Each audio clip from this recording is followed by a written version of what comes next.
OK, čaute, to je Mukio. Ja vás vítam u ďalšieho dielu z Minecraftu. Aj keď nie je to až tak diel, ale je to také moja ukázka môjho failu. A ja vám ho porozprávam.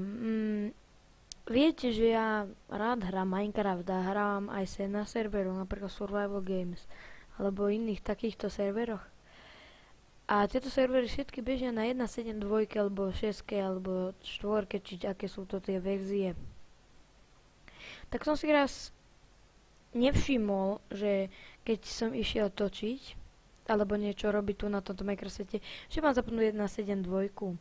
Zapol som si to, zbadal som, že vlastne tieto dvere nie sú, tak hneď ma napadlo, že vlastne mám zapnúť 1.7.2 a že to je v pohode si to prehodiť.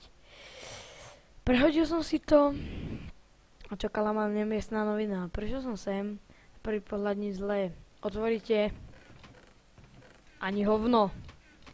Tu mi nejaké ešte znaky H pokreslilo. Tuto, aj tuto, nechápem tomu. A preto navrhujem vec. Určite budem točiť na Survival Games alebo na serveroch nejaké minihry. Navrhujem. V popise videa bude hlasovacia stránka na Strav Pole. To je taká stránka, kde môžete zahlasovať. Určite to poznáte.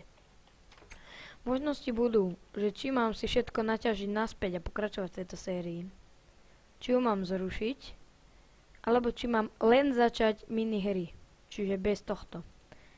Takže to je asi od môjho failu všetko.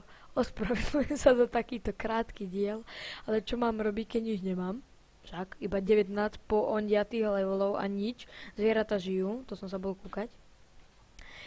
A uvidíme sa niekedy na budúce, ak sa vám toto páčilo, čo pochybujem, to sa nedalo páčiť. Tak dajte like a uvidíme sa teda na budúce. Takže čaute a hlasujte, v popisku je tá stránka, hlasujte.